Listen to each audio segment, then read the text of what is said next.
इस अमेंडमेंट के जरिए जो नंबर ऑफ जजेस है सुप्रीम कोर्ट में, इसे अप टू 34 किया जा रहा है। तो ये बात कर लें, पहले मैं बताऊं तो सही, मैं नहीं सुनने दूंगा ना सर, ना ये नहीं बोलेंगे। तशरीफ रखें। I introduced the bill to further amend the Pakistani Act, Pakistan Army Act 1952.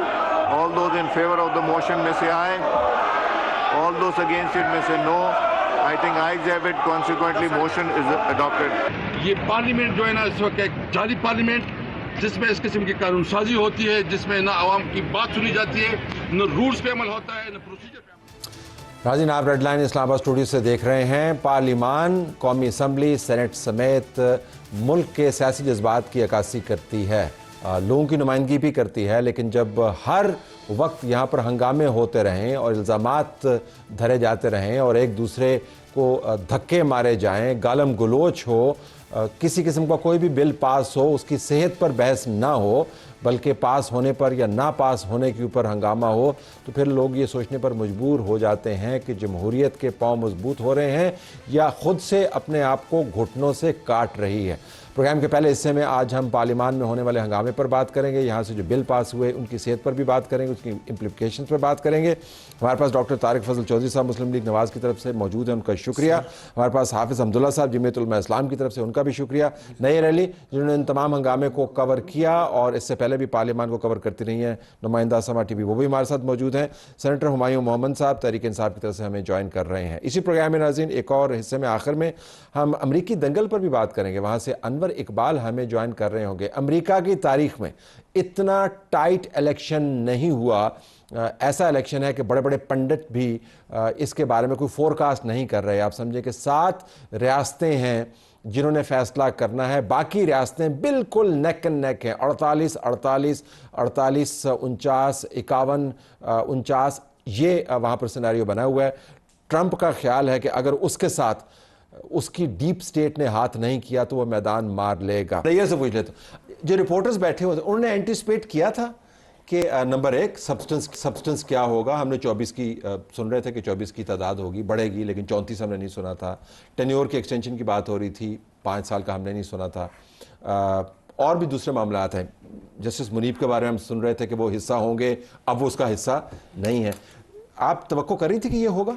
Talat साहब, पहले तो हम ऐसी कोई तवक्को इसलिए नहीं कर रहे थे कि कुछ और चीज़ें थीं जो कि काबीना के इजलास में वाले से कहा जा रहा था कि वो मौजूद होंगी, लेकिन वो चीज़ें जो हैं वो काबीना के इजलास में उस तरह से अंडर डिस्कशन नहीं हुई। वो एक बार फिर जो है जैसे हज पॉलिसी की बात की जा रही थी, कुछ और चीज़ें थी, तो वो एक साइड पे हो गई। और ये जब काबीना का इजलास खत्म हुआ तो ये फ्लोट किया उन्होंने, आपको दिखाई सज्जी और उधर से पार्लियामेंट में आई खब्बी। वो तो हमेशा से होता है, ऐसे ही होता है, हमारे साथ हमेशा से ऐसे होता है। लेकिन हमें भी चेस कर रही थी, स्टोरी कुछ और थी, लेकिन हमें भी पता था कि स्टोरी जो दिखा रहे हैं वो नहीं है। और क्योंकि आज प्रैक्टिस एंड प्रोसीजर बिल जो है उसके हवाले से बात होनी थी और ये हमारे इल्म में था कि अचानक से जो है वो काबीना में लाई जाएंगी चीज़ें और वो फ्लोट की जाएंगी। बट स्पेसिफिकली रिपोर्टर्स के पास ये तफसीलात नहीं थी। लेकिन जब काबीना का इजलास खत्म हो गया उसके बाद जब हमने उसको डिग आउट किया कि काबीना के इजलास में क्या हुआ, तो हमारे फिर आपको मिल गई स्टोरीज, हमें पता चला। और ये भी लेकिन 34 वाली बात नहीं थी कि 34 हो जाएगी। आज जब हमने कुछ सोर्सेज से बात की जो कि हमारे चंद सीनियर वो लीडर्स हैं जो कि फैसला साजी में बैठते हैं, तो जब हम उनसे पूछा कि आपको इस सारे मामले के बारे में पता था, तो उन्होंने कहा कि ऊपर के लोगों को पता था। तो मैं जो आगे ऐड करना चाह रही थी वो यही था कि जो बैक बेंचर्स हैं, ये जो पीछे बैठे हुए लोग हैं, उनको तो पार्टी लीडर्स नहीं ना एतमाद में लेते।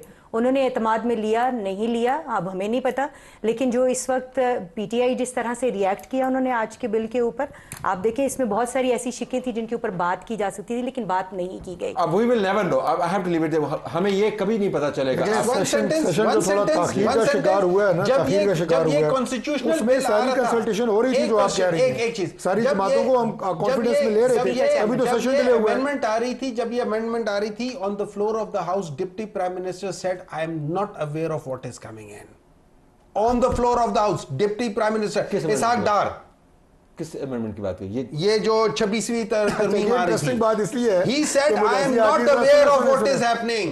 अच्छा, 3:30 बजे गिलानी साहब 3:30 बजे उन्होंने कहा मुझे भी नहीं पता, चेयरमैन ऑफ द, उन्होंने कहा नहीं पता। 3:30 बजे हमारी पार्लियामानी पार्टी की मीटिंग होती है, chaired by the prime minister and deputy prime minister, और इन बिल्स के ऊपर ब्रीफ कौन कर रहा है पार्लिमानी पार्टी को? डिप्टी प्राइम मिनिस्टर डार साहब ने ब्रीफ किया है सर। अनफॉर्चुनेटली जो पार्लियामान से लोगों को उम्मीद है कि कम से कम बहस जारी रखें और मालूमात तो फराहम हो, वो उम्मीद तसलसल से पूरी नहीं हो रही।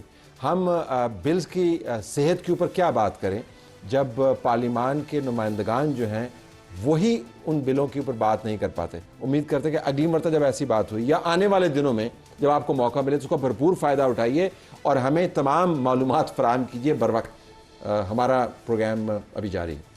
Thank you. पाकिस्तानी दंगल से निकाल के आपको अमरीकी दंगल की तरफ लिए चलते हैं, जहाँ पर कामला हैरिस और डोनाल्ड ट्रंप के दरमियान नेक एंड नेक मुकाबला है। ये मुहावरा या इस्तिलाह आपने सुनी होगी, लेकिन इसका अमली मुजाहरा आपको अमेरिका में इस वक्त नज़र आ रहा है। अनवर इकबाल पाकिस्तान के एक मुस्तनद सहाफ़ी अमेरिका में इस वक्त मौजूद हैं, हमें ज्वाइन करें। अनवर अस्सलाम वालेकुम। वालेकुम अस्सलाम। अनवर, आपने बहुत इलेक्शन कवर किए हैं, ये बताइएगा कि इस इलेक्शन में ऐसी क्या ख़ास बात है कि ये इतना करीब का जोड़ पड़ा हुआ है? उसकी कई वजूहत हैं। सबसे पहले तो ये था कि जो बाइडन ने कोई किसी को यानी वाइस प्रेसिडेंट को ऊपर ही नहीं आने दिया और उन्होंने किसी और कैंडिडेट को भी अपनी पार्टी में मौका नहीं दिया। उनका पूरा इरादा था कि वही लड़ेंगे। फिर वो उनकी जो डिबेट हुई उस डिबेट में वो नाकाम हुए, उसकी वजह से उनको हटना पड़ा। तो जिसकी वजह से ये हुआ कि जो इनकम्बेंट का एक एडवांटेज होता है पार्टी को, डेमोक्रेट्स को वो नहीं मिला।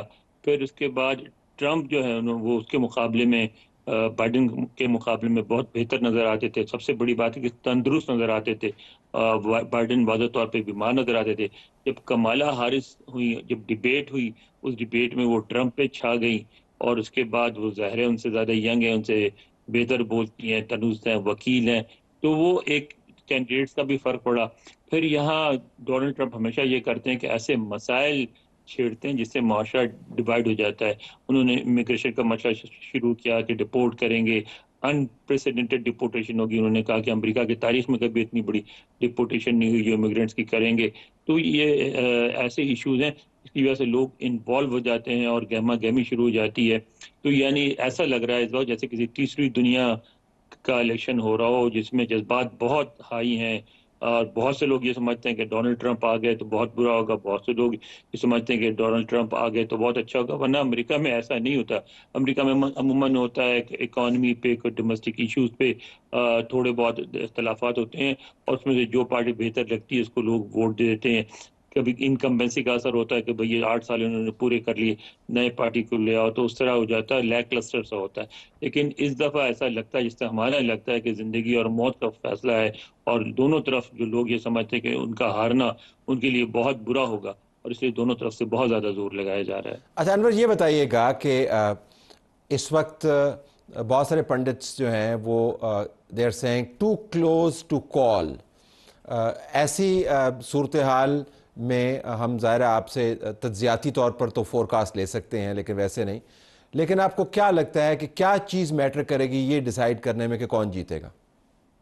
इमिग्रेशन, इमिग्रेंट्स का इशू सदर ट्रंप ने इतना बड़ा बना दिया है कि जिसकी वजह से दोनों तरफ बहुत ज़्यादा जज्बात वो हैं, अंगेज़ हैं। यानी जो इमिग्रेंट्स हैं वो समझ रहे हैं कि ट्रंप का जीतना जो है उसके नतीजे में बहुत सारे लाखों की तादाद में लोग डिपोर्ट हो जाएंगे। और जो सफ़ेद फार्म जो ट्रंप के हामी हैं वो ये समझते हैं कि इमिग्रेंट्स ने आके हमारी नौकरियों में कब्जा कर लिया है। हर तरफ रंगदार लोग नज़र आते हैं, इनका निकालना बहुत ज़रूरी है।